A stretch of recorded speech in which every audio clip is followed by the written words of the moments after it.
intelligence is changing the world.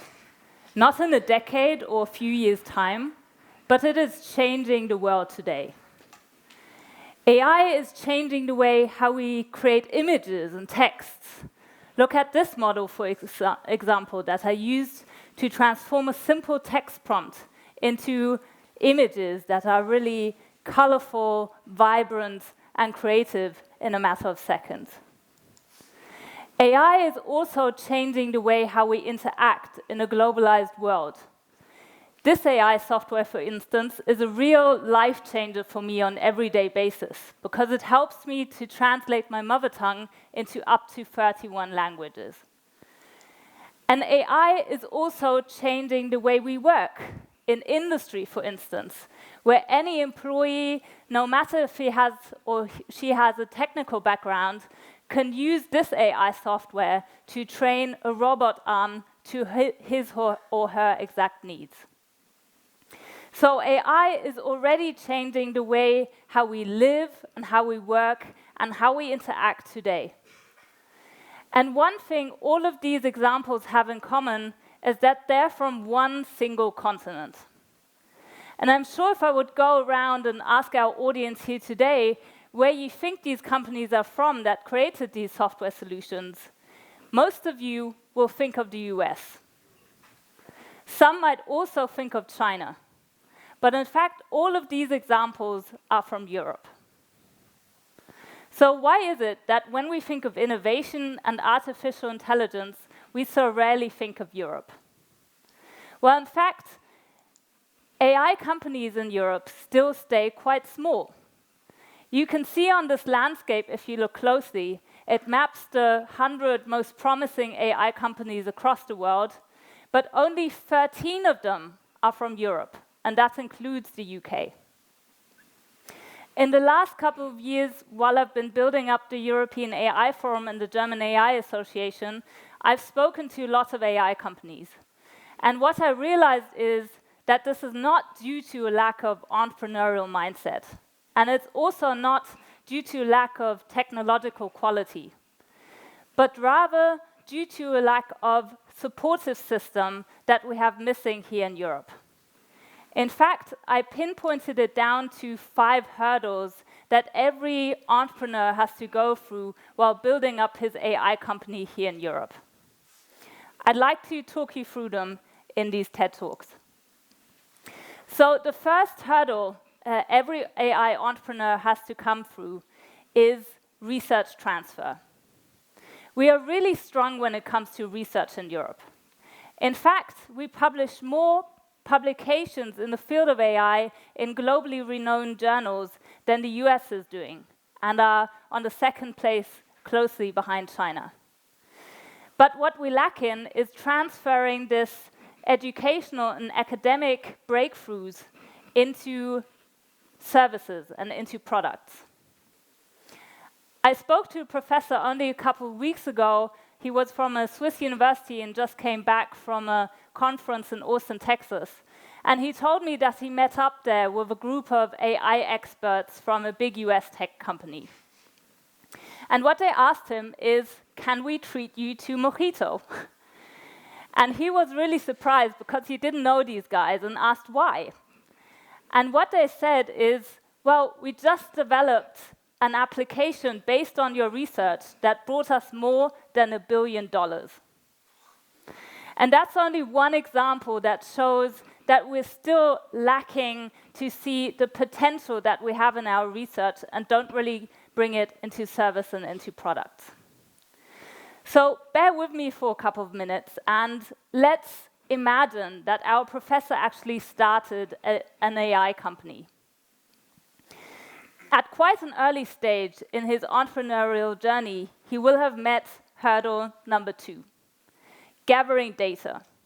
Because in actual fact, it's really difficult in Europe to get data. So our professor goes around and speaks with a lot of businesses and tries to convince them to share their data. And what he realizes is that many of these businesses don't actually have their data digitized. They don't have it sorted. In fact, most of the data is still dusting around in analog files. For him, developing his AI product, that's a real pain and challenge. Because to develop AI, you need data. You need a high quality of data, and you need lots of it.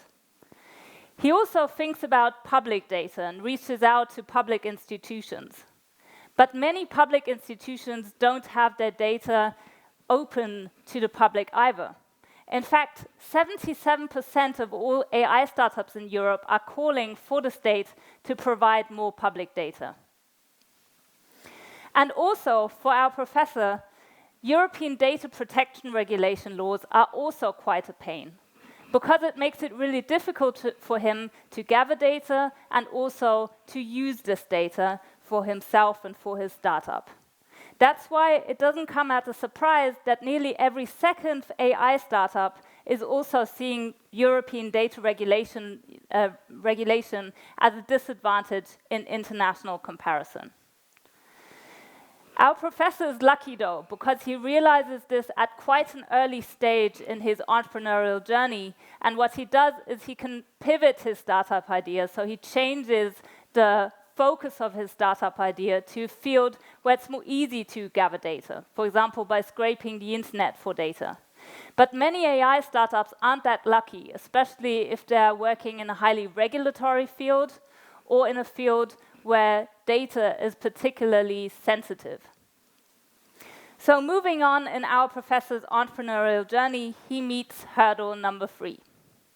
Because we're already in 2023, and with 2023, the European institutions will pass through a new regulation called the AI Act. And with the AI Act, they are trying to promote trust of businesses and society in AI. They're trying to make it possible that AI solutions are reflecting on our European values. And in doing so, they're also passing through a high-risk list of use cases that they think are high risk. One of these high-risk cases, for instance, is credit allocation. So AI is often a black box, and we, of course, don't know how an AI comes to its conclusions. And in the field of credit allocation, of course, we don't want an AI to decide on a biased basis. So we don't want an AI to decide based on gender, race, or sexual identity. So quite a smart idea, right? But the problem is that these high-risk use cases are so broad that our numbers, following our numbers, around 33 to 50% of all use cases will fall under these high-risk cases. So quite a broad number for it to be feasibly high risk. So what does our professor have to do now that his use case might cause or might fall under high risk? Well, he has to face lengthy certification of his product and has to go through a very costly and time-consuming process of complying with this regulation. Carrying on his entrepreneurial journey, he hits hurdle number 4. Because like so many AI startups, our professor needs venture capital to actually scale and grow his business and to internationalize. So he reaches out to venture capital firms to convince them of his business idea. And what he realizes, and you can see this on the statistic here, that Europe is just not getting the same numbers of venture capital like the US is getting and like China. In fact, the per capita investment in European AI companies is just around $6. In UK, it's 11 times as much. In Israel, even 20 times as much. Our professor is lucky and he can convince venture capital firms to believe in his idea and invest in his company. But because it's such a small sum in international comparison, he just can't grow as quickly as his international competition can. So what does this mean in practical terms? His team stays quite small, and he can't increase his budgets, especially budgets in marketing, as much as he would like. And marketing is especially important at this early stage because it means investing in marketing, you become visible towards further venture capitals, that can invest at a later stage, and also potential clients that might want to buy your AI solution. His small team instead works really tirelessly to perfect his product, because businesses in Europe want perfection when it comes to AI. We do not see human as a benchmark, so a human performance as a benchmark. But instead, we want AI to be without a mistake. And carrying on his entrepreneurial journey, you might now say that, well, at least he's able to convince clients, right, with such a high quality of product. But that's where he exactly meets his last hurdle number 5. He speaks to a lot of businesses, and he's really surprised, positively surprised, to see that a lot of businesses in Europe are actually seeing the chances of AI.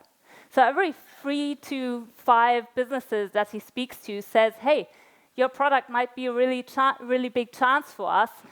We'll give it a shot, or we'll look at it. But when it comes to investing in the AI product and buying it, that's where the numbers get really grim. Because actually only every 4th company is so far investing or will invest in 2023 in AI. So that's 64% of businesses that have not invested or will not invest in AI. What a large number. But our professor is lucky again, because he's a really good sales guy and he has the perfect product market fit at an early stage. So he is now on the way to become the 19th deep tech unicorn in Europe. So a great time to now look back on his entrepreneurial journey. And what a potential could have grown if he really would have seen the potential in his research and built a startup company. But building a company is just really difficult. That's what we saw just now. So academic breakthroughs don't really transfer into products and into services. Gathering data is really difficult in Europe. The AI Act will become complicated for many AI startups, as they have to take in a lot of costs, a lot of time to comply with the regulation. Investment is really slim, and businesses are also not investing in AI. But what a big potential that is being lost because we don't believe in our European AI startups. Because European AI startups foster digital transformation of our industry and make them proof for the future. They are aware of their responsibility towards society and towards environment. They incorporate ethical issues by keeping down the bias and by making their algorithms transparent, so AI is no longer a black box. And they uphold high standards when it comes to data protection and privacy. So the quality of European AI companies is really, really high. And that's why I want to take a stand for European AI companies. European artificial intelligence can really change the world to better. We just have to let it. So please join me in believing and investing in European AI. Thank you.